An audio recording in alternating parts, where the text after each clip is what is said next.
नमस्कार भाई दोस्तों, स्वागत है एक बार फिर आप सबका अपने YouTube चैनल ऑफिशियल दीपक फौजी के ऊपर। एक बार फिर हमारे साथ अपने आदरणीय बड़े भाई साहब सरदार मनोज सिंह धूमन जी, इनके विचार लेंगे। क्योंकि पता है क्या है, कुछ चीज़ें ऐसी होती हैं जिनमें हो सकता है हमने कोई विचार रखे हों वो अलग हों, किसी के बखरे विचार होते हैं, किसी के बखरे होते हैं। सबके विचार एक जैसे हो जाएं तो दुनिया बड़ी शांतमयी चलती है।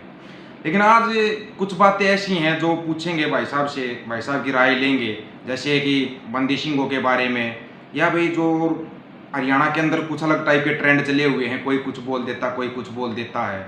और संयुक्त पंजाब के बारे में थोड़े, जो अपना खालसा राज है उनके बारे में बातचीत करेंगे। सबसे पहले तो जो साथी नया जुड़ता है ऑफिशियल दीपक फौजी यूट्यूब चैनल के ऊपर, चैनल को सब्सक्राइब करना, बेल आइकन को दबाना, नोटिफिकेशन आपके पास पहुंच जाए। तो वीडियो को ज़्यादा से ज़्यादा शेयर जरूर करना। सबसे पहले स्वागत करते हैं, वाहिगुरु जी का खालसा, वाहिगुरु जी की फतेह वीर जी। वाहिगुरु जी का खालसा, वाहिगुरु जी की फतेह। सबसे पहला सवाल लेते हैं, जो मोहल्ली मोर्चा लगा हुआ है, धर्म युद्ध मोर्चा जो बोलते हैं अपना, वहाँ संगत पहले बहुत जाती थी, अभी संगत क्या है धीरे धीरे कम होने लगी। फिर हरियाणा से भी लोग जाने लगे, फिर संगत बढ़ने लगी।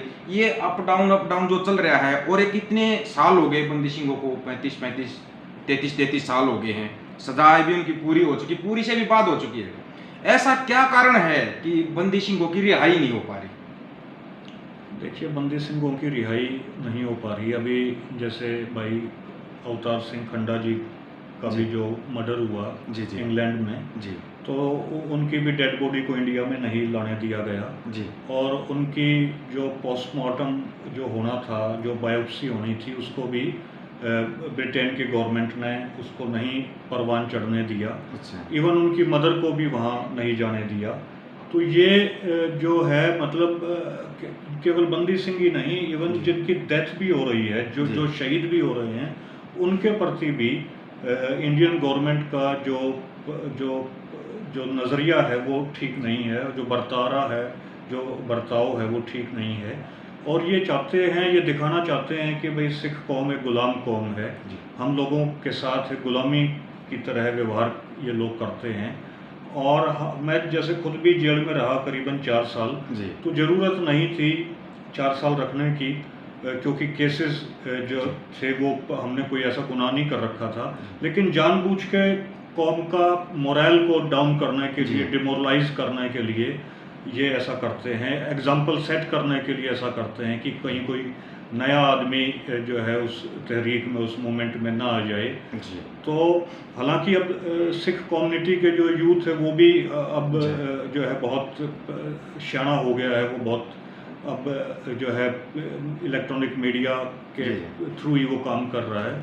लेकिन फिर भी सरकार को डर है कि कहीं मूवमेंट दोबारा ना खड़ी हो जाए, और इस वजह से ये अपने डर में बंदी सिंहों को नहीं छोड़ रहे, और एग्जाम्पल सेट ये लोग करना चाह रहे हैं, और सिख कौम को दिखाना चाह रहे हैं कि सिख एक इस मुल्क में गुलाम कौम है।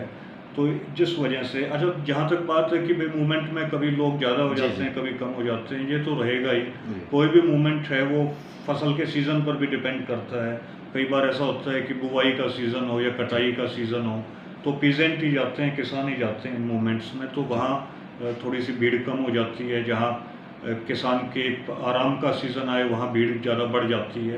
दूसरा, अभी जैसे अमृतपाल का जो फड़ाई का एपिसोड पंजाब में चला, और अमृतपाल भाई जैसे नौजवानों को जो जेलों में डाला, उसकी वजह से भी पंजाब में एक डर का माहौल पैदा करने की इन्होंने कोशिश की है, जिसका असर जो है वो मोर्चे के ऊपर भी स्वाभाविक तौर पर हमें नज़र आ रहा है। आजकल है ना, एक सोशल मीडिया पे या कल इलेक्ट्रॉनिक मीडिया पे एक खेल सा बन गया, मतलब ट्रेंड टाइप पे चल गया है। आप अगर मुसलमानों की बात करोगे तो आप पाकिस्तान चले जाओ, आप सिखों की बात करते हो तो आपको सिखों से कितने पैसे मिलते हैं, या कितने में भी क्या है, कितने में क्या हुआ है। तो ऐसा आपके सामने भी कभी कुछ सामने आया है कि लोगों ने आपको बोला हो कि भाई कितने पैसे मिले जो आप सीख सके? नहीं, ये लोगों को रहता ही है, मतलब जी, ये एक मेंटलिटी है, क्योंकि जो आदमी जिस मेंटलिटी का होगा उसको दूसरा आदमी उसी मेंटलिटी का नज़र आएगा, तो वो जात को जात पहचानती है जी, तो ये हमेशा ही रहेगा। लेकिन मैं कहता हूँ कि भाई आप आओ, ये तो प्रेम का मार्ग है, जैसे प्रेम खेलन का चाहो, सिर धर तली गली मिली आओ। तो ये तो सिर्फ धरतली की बात है इसमें। हाँ, हालांकि लोग ये बात ठीक है कि आरोप तो लगाएंगे, आरोप तो हमेशा ही लगते आए हैं, लेकिन आरोपों की हमें चिंता नहीं करनी होती, हमें अपना फोकस्ड होकर काम करना होता है। एक लाइन है जो कि कई बार मैं बोलता भी हूँ, वीडियो में हमने बोली भी है, वैसे भी ये लाइन बड़ी मतलब जचती भी है सिक्कों के ऊपर। सिक्की है कर्मा वालिए तेरे बड़े अनोखे रंग, तेरे भागा विच कुर्बानियां तेरे लेखा दे विच जंग, तेनू चरखड़ी चढ़िया वेख के दुनिया रह गई दंग, तू की कहा तू बसे ते मैं उजड़ा ए दिल भी है उमंग। मतलब के सिखों के साथ देश के लिए, आज़ादी के लिए सबसे ज़्यादा कुर्बानियां सिखों की। जब भी कोई मुसीबत आती है, कुछ भी आता है तो सिख खड़े मिलते हैं। आप ये देख लीजिए कि आपको किसान आंदोलन से ले लीजिए, सिखों ने कभी लंगर नहीं छोड़ा। देश के ऊपर एक इतनी बड़ी बीमारी आई थी, उसमें भी घर घर सिलेंडर, खाना घर घर तक पहुंचाया इन लोगों ने। फिर ये लोगों की मानसिकता कैसे सुधरेगी?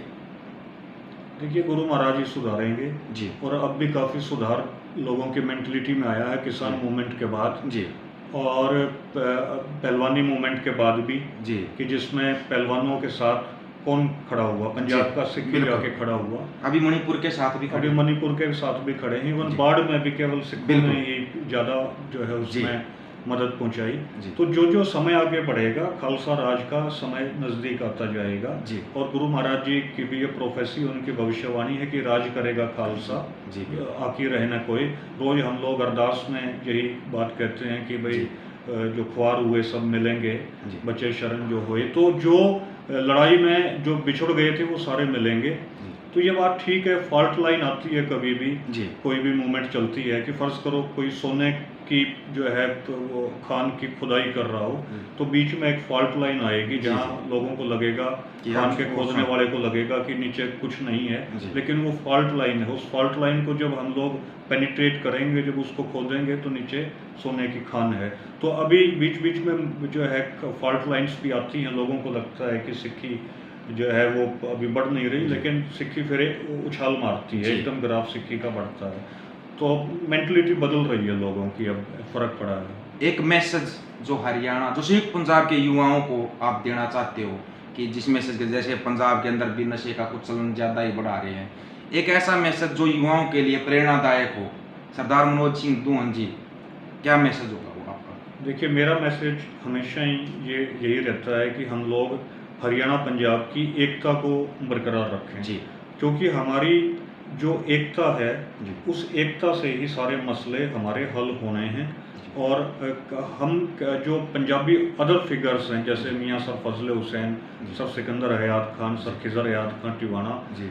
चाहे बेशक वो मुसलमान रहे हों, लेकिन जी। वो थे तो पंजाबी, उन्होंने पंजाब के लिए काम किया, जी। पंजाब के बेहतरी के लिए काम किया। जी। तो हम लोग उनके बारे में भी थोड़ा हमारी सोच बने, उनके बारे में जी। भी हम लोग पढ़ें। जी। सर छोटू राम जी, जी। उनको हमने नेगलेक्ट कर रखा है एक तरीके से। मियाँ जी। फजल हुसैन साहब की कब्र है बटाला में, जी। उनकी कब्र को कोई नहीं संभाल रहा, उनकी वाइफ की भी, उनकी बेगम की भी कब्र जी। है। हम लोग महाराजा दुलीप सिंह की कब्र के ऊपर फूल चढ़ाते हैं, जी। रिस्पेक्ट देते हैं। तो मियाँ सर फजल हुसैन साहब की जो बटाला में कब्र है, जी। उसको भी तो हमें संभालना चाहिए। बिल्कुल। वो बुत परस्ती नहीं है, एक रिस्पेक्ट देने वाली बात है। बिल्कुल। तो हम अपने महापुरुषों की रिस्पेक्ट करें और आपस में भाईचारा बना के रखें। बहुत बहुत धन्यवाद Sardar Manoj Singh Doon thank ji. You very much. सभी साथियों को राम राम, नमस्कार, आदाब, सत श्री अकाल। वीडियो को ज़्यादा से ज़्यादा शेयर, चैनल को सब्सक्राइब और बेल आइकन को जरूर दबाना दोस्तों, ताकि नोटिफिकेशन आपके पास पहुंचता रहे। ऑफिशियल दीपक फौजी यूट्यूब चैनल, बात हक और सच की करेंगे, हक सच की बात हम करेंगे। वीडियो को शेयर आप लोग करना। वाहिगुरु जी का खालसा, वाहिगुरु जी की फतेह।